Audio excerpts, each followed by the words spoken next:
20,000 millones de pesos. Esa es la cifra que el gobierno mexicano ha puesto sobre la mesa, de su propio bolsillo, para que la guerra en Medio Oriente no te explote a ti en la bomba de gasolina. Y mientras el conflicto entre Israel e Irán sigue sin resolverse, con el estrecho de Hormuz convertido en una amenaza latente para el comercio mundial de petróleo, la pregunta que nadie quiere contestar todavía es ¿hasta cuándo México podrá seguir absorbiendo ese golpe? Pero eso es solo una pieza de un tablero mucho más grande, uno donde se juega el futuro de millones de empleos mexicanos y la relación comercial más importante que tiene el país con su vecino del norte. Todo comienza con una advertencia que llegó desde Washington. El representante comercial de Estados Unidos confirmó que las conversaciones formales con México avanzan, pero lanzó un dato incómodo para Canadá. Las pláticas con ese país todavía no producen las concesiones que exige el presidente Donald Trump. Dos socios, un mismo tratado y resultados completamente distintos sobre la mesa. ¿Por qué México sí y Canadá no? Esa diferencia podría definir el equilibrio de poder entre los tres países durante los próximos años. La próxima semana, el 20, un equipo completo de la oficina del representante comercial de Estados Unidos llegará a territorio mexicano para continuar estas negociaciones cara a cara. No es una visita de cortesía, es el inicio de un proceso que podría reescribir las reglas del comercio en Norteamérica. Y aquí viene el dato que muchos todavía no dimensionan. Trump decidió no prorrogar el tratado por 16 años, como estaba previsto originalmente. En su lugar, los tres países entraron a un esquema de revisión anual que se extenderá durante los próximos 10 años. Cada 12 meses, el acuerdo vuelve a ponerse bajo la lupa. Cada 12 meses, la incertidumbre puede regresar. Solo si las tres naciones lo deciden en conjunto, el tratado podría recuperar esa estabilidad de 16 años que antes se daba por garantizada. El objetivo de México es claro y ambicioso, que la revisión de este año sea la más determinante de todas, la que realmente fije las condiciones, para que en los años siguientes ya no se trate de reabrir la negociación completa, sino simplemente de verificar si ambos países cumplieron lo pactado. Nada de nuevos aranceles sorpresa, nada de sobresaltos anuales, solo cumplimiento. Ese es el escenario ideal que se está negociando ahora mismo, en julio, con la esperanza de cerrar acuerdos definitivos en varios temas clave. Y si julio no alcanza para cerrarlo todo, ya hay una fecha de respaldo. Septiembre traerá una nueva ronda de conversaciones.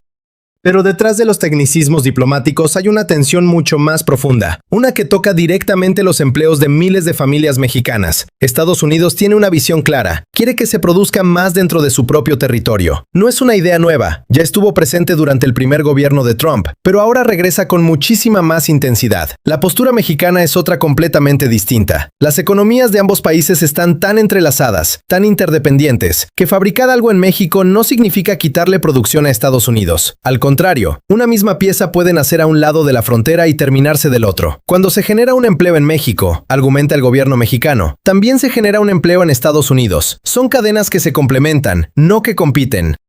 Y aquí está el número que lo cambia todo. Alrededor de 1 millón de empleos mexicanos dependen directamente de la industria automotriz. No hablamos solamente de las fábricas de autos completos, sino de las autopartes, esas piezas pequeñas que muchas veces se ensamblan en territorio mexicano, usando componentes que llegaron importados desde Estados Unidos. Es una danza binacional perfectamente sincronizada desde hace años. Si Estados Unidos logra su objetivo de trasladar toda esa producción hacia su propio territorio, esa cadena podría romperse. México defiende sus empleos. Estados Unidos defiende los suyos. Y en medio de esa disputa quedan las familias que dependen de un salario que llega, semana tras semana, gracias a que esa cadena de proveeduría sigue funcionando. ¿Realmente es posible desmantelar en poco tiempo un sistema que tardó décadas en construirse? Es la pregunta que muchos analistas se hacen, y probablemente tú también te la hayas hecho alguna vez al ver de dónde viene realmente lo que compras. Mientras esta negociación se cocina a fuego lento, la economía mexicana muestra una señal que el gobierno destaca con orgullo. El consumo privado lleva ya 15 meses consecutivos en aumento. Dos factores explican ese comportamiento, según las autoridades: el incremento salarial y los programas de bienestar social. Ambos elementos, dicen, están moviendo la economía de manera sostenida. Es un dato que contrasta fuertemente con la incertidumbre que rodea las negociaciones comerciales, como si el país intentara construir estabilidad interna, mientras afuera todo sigue siendo negociación y riesgo. Y volvemos al otro frente, el que empezó esta historia, el conflicto en Irán y sus consecuencias sobre el precio de los combustibles. El gobierno mexicano ha desplegado una estrategia de varios frentes para que ese conflicto lejano no golpee directamente el bolsillo de las familias. Primero, reduce el impuesto a la gasolina para frenar el aumento de precio en las estaciones de servicio. Pero hay una segunda pieza en esta ecuación que muy pocos conocen. Cuando el precio internacional del petróleo sube, Pemex termina pagando más impuestos al gobierno a través del llamado derecho de bienestar, que equivale a a 30% de la producción. Eso genera un ingreso adicional para las arcas públicas. Además, la parte de petróleo que Pemex todavía exporta, aunque hoy es poca porque la mayoría se destina al procesamiento interno, también aporta una compensación extra. Sumando lo que entra y lo que sale de tesorería, la cifra actual ronda los 20,000 millones de pesos. Y el compromiso, según las autoridades, es mantener el precio de la gasolina en 24 pesos y el del diésel en 27 pesos, cueste lo que cueste sostenerlo. Las estaciones de servicio que no respeten esos precios o que cometan irregularidades serán señaladas públicamente y sancionadas. Es una apuesta directa por proteger a las familias que menos tienen, las que sienten cada peso de aumento en su gasto diario. ¿Cuánto tiempo más podrá el gobierno seguir absorbiendo ese costo si el conflicto en Medio Oriente se prolonga? Nadie lo sabe con certeza, pero la determinación, al menos por ahora, parece firme.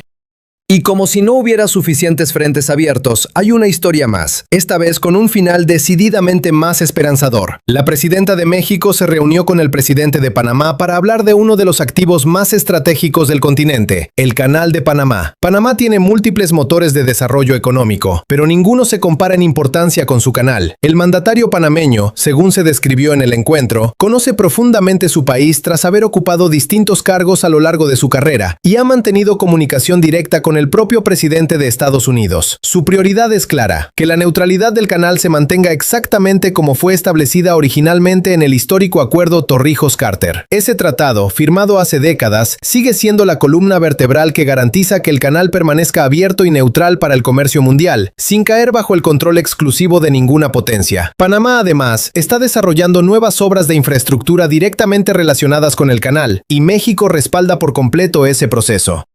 Pero de ese encuentro surgió también una colaboración inesperada, casi silenciosa, que podría salvar a la ganadería mexicana de una plaga devastadora, el gusano barrenador. Panamá cuenta con una planta especializada capaz de producir cerca de 100 millones de moscas estériles, la herramienta biológica clave para frenar la propagación de esta plaga que amenaza al ganado. Esas pupas viajan ahora desde Panamá hacia una nueva planta inaugurada en Chiapas, territorio mexicano, en una operación que también involucra al Departamento de Agricultura de Estados Unidos. Conforme esa planta mexicana se desarrolle, el país dejará de depender de las importaciones panameñas y comenzará a producir sus propias moscas. Es una alianza trinacional silenciosa, lejos de los reflectores de las negociaciones comerciales, pero con un impacto directo sobre la vida de miles de productores ganaderos que hoy temen perder a sus animales frente a una plaga que no distingue fronteras. Al final, todo se reduce a una misma pregunta que recorre cada uno de estos frentes: comercio, empleo, energía y hasta salud animal. ¿Puede un país sostener su estabilidad económica cuando las decisiones que la afectan se toman a miles de kilómetros de distancia? En Washington, en Teherán o en las salas de negociación de un tratado que ahora se revisa cada 12 meses? La respuesta que México está construyendo, pieza por pieza, semana tras semana, es que sí es posible, siempre que haya voluntad de proteger lo que ya se construyó durante décadas de integración. La próxima semana, cuando el equipo negociador estadounidense pise suelo mexicano, esa respuesta empezará a tomar forma definitiva, y todo lo que suceda en esas mesas de negociación terminará, tarde o temprano, reflejado en el precio de la gasolina que pagas, en el sueldo que recibes, y en si tu empleo, o el de alguien en tu familia, sigue existiendo dentro de un año.